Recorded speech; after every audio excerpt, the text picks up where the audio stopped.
আজি আমি প্ৰায় 15টা কাৰ্যসূচী লৈ পেলাই সীমান্ত অঞ্চললৈ আহিছিলোঁ। বিশেষকৈ অধিকাংশ নামঘৰ, বাথৌ মন্দিৰ বা ব্ৰহ্ম সমাজৰ নামঘৰত আধাৰশিলা স্থাপন কৰিলোঁ। তাৰ লগতে আজি দিনটো বিশেষভাৱে উল্লেখযোগ্য দিন। আজি বাথৌ পূজা হৈছে। আমি ৰেংমা আঞ্চলিক বাথৌ মহাসভাৰ উদ্যোগত ইয়াত অনুষ্ঠিত বাথৌ পূজাত অংশগ্ৰহণ কৰিলোঁ। বাথৌ দেৱতাৰ শ্ৰীচৰণত প্ৰণাম জনাইছোঁ যাতে সকলোৰে মংগল হয়। তাৰ লগতে ৰাইজক সম্বোধন কৰিলোঁ। এই অঞ্চলটোৰ উন্নয়ন আৰু বিকাশ ত্বৰান্বিত হৈছে। ৰাইজ সন্তুষ্ট। আহি থকা দিনত এই অঞ্চলত যাতে আমি ইয়াতকৈ অধিক সামাজিক কাম কৰিব পাৰোঁ তাৰ কাৰণে বাথৌ দেৱতাৰ ওচৰত আমি आशीर्वाद বিচাৰিছোঁ। बर' माहारिनि आंगो गोजामसिन बर' हारिनि जाय जोङो सिनायथि मोननो हायो बे बाथौ धोरोमनि दिनै गायसननाय बा नैथि मंगलबार गोथार सान।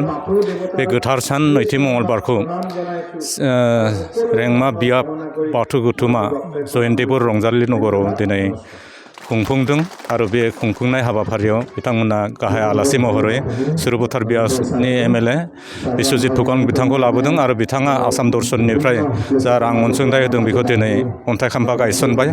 बेनि लोगोसे आं फोरमायनानै मोजां मोनगोन बर' कछारी गावहायुं खुंथाइनिफ्रायबो देग्लाय 2024-2025 मायथाइयाव जोङो 8 लाखनिबो बांसिन रां बेहाय होनायनि इतिमध्य जों एअपि थिग खालामदों आरो बे गोथार बाथौ सानाव फैनानै आङो बाथौ धोरोमारि सिबियारि रायजो राजा बयनिसिमबो आंनि गोसो गोरबोनि मोजां मोननाय सिबिनाय खुलुमनायखौ आं दिनै जासिदों। आं मिजिंथियो दिनै जितु बे ओनसोलनि बाथौ धोरोमनि रायजो राजाफोरनि नुजाथिफैनाय बेनि जे माने समायना जे आब्रुथियै बेयाव खुंनो नादों बेयो जोंनि बर' हारिखौ जौगाहोनायाव गोबां मदद होगोन। लोगोसे जोंनि बे माने थांनाय 2018 बोसोरनिफ्राय जितु आसाम सरकारा बे दिनैनि सानखौ मोनसे माने गनायथि होनानै बाथौ सान बा बाथौ धोरोमनि गोथार जोनोम सान हिसाबै होदों। आं बेनि थाखाय आसाम सरकारखौबो दिनै साबायखर जासियो आरो गासैबो बाथौ धोरोमनि रायजो राजाखौ आं बे खाबुआवनो आंनि सिबिनाय मोजां मोननायखौ जासिनाय जाबाय। गोजोन्थों। दिनैनि साना जोबोद गोथार सान बाथौआरिफोरनि थाखाय। दिनै गोथार मंगलबार सानजों लोगोसेनो दिनै गोथार बाथौ सान। बे गोथार बाथौ सानखौ दुलाराय बुहुमावनो बर' माहारिफ्रा सिबिदों। बे लेखायैनो जोंबो रेंमा बियाब दुलाराय बाथौ गौथुम जानानै बे गोथार सानखौ जोङो सानसेनि हाबाफारि लानानै गाजा गोमजायै फालिदों। दा बे हाबाफारि बादियै जोङो गिबियावनो जोंना हाबाफारि बादियै जोङो थानसालि फोसाबनायनिफ्राय लानानै धोरोमारि फिरफिला बिरहोनाय, गोथैसि बावनाय आरो बेखौ बे गोथार सानखौ लोब्बा लानानै जोङो मोनसे गेवलां मेलनिबो हाबाफारि लादों। बे गेवलां मेलाव जोङो गाहाय आलासि महरै जोंनि सुरभतार हालामनि हालामगिरि मानगोनां मुस्रि बिश्वजित फुकन बिथांखौ जोङो खावलायदों। जों खावलायनाय लेखायै बिथाङा जोंनि गेवलां मेलाव नुजाफैदों आरो लोगोसे बे गेवलां मेलखौ जोङो बेखेवनो थाखाय जोंनि बर' कछारी अट'नमास काउन्सिलनि जोंनि इएम मानगोनां प्रदीप स्वर्गियारी सारखौ जोङो खावलायदोंमोन। बे लेखायैनो बिथाङा नुजाफैनानै जोंनि गेवलां मेलखौ बेखेवनानै होलाङो आरो बेजों लोगोसे जोबोद मोजां मोनसे हाबाफारि लादों जोङो।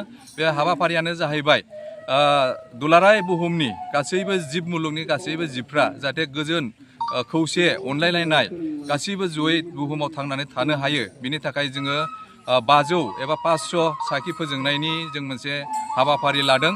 बियो दान्दिसे समनि उनावनो जासिगोन जोंनिया। आरो आं नैबे समाव आं मोनसे बर' हारिनि थाखाय मोनसे फोसावनो सानदों। जोङो बुहुमाव थांनानै थानांगौब्ला जिखि जाया मोनसे हारि, जिखि जाया मोनसे धोरोम, जिखि जाया मोनसे हारिमुखौ बजबनानै लाबानो जोङो बुहुमाव थांनानै थानो हायो।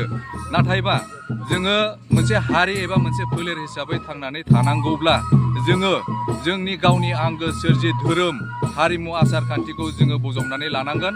अब्लासो जोङो बुहुमाव थांनानै थानो हागोन। मोनसे बर' माहारि, बर' फोलेर हिसाबै जोङो गनायथि मोननो हागोन। आं बेखौनो दिनैनि बे गोथार बाथौ सानाव बयनिसिम आङो खावलायगोन जे गासैबो बुहुमनि गासैबो बर' हारिफ्रा बाथौ धोरोमखौ बजबनानै लानांगोन। बाथौ धोरोम बजबनाय माने बर'आ थांनानै थानाय, बाथौ माने बर' माने बाथौ। बेखौनो आङो बयनिसिम खावलायगोन। नोंथांमोननि बियाबाव बेसेबां थानसालि बा जोंनि बियाबाव गासै जोंनि रेंमा बियाबनि सिङाव गासै 19 थानसालि दङ। गामि आफादनि मोनफ्रोमबो 19 थानसालिनि आफादगिरि बिथांमोना दिनैनि नैबे गोथार सानाव जों रेंमा बियाबनि फिरफिला धोरोमारि फिरफिलाखौ बिरहोनायजों लोगोसेनो जोङो गासिबो बियाब आफादनि फिरफिलाखौबो बिरहोनाय जादों। बिथांमोनहा फैनानै जों गासै मोन 20 फिरफिला दिनैनि बे गोथार सानाव बिरहोनाय जादों।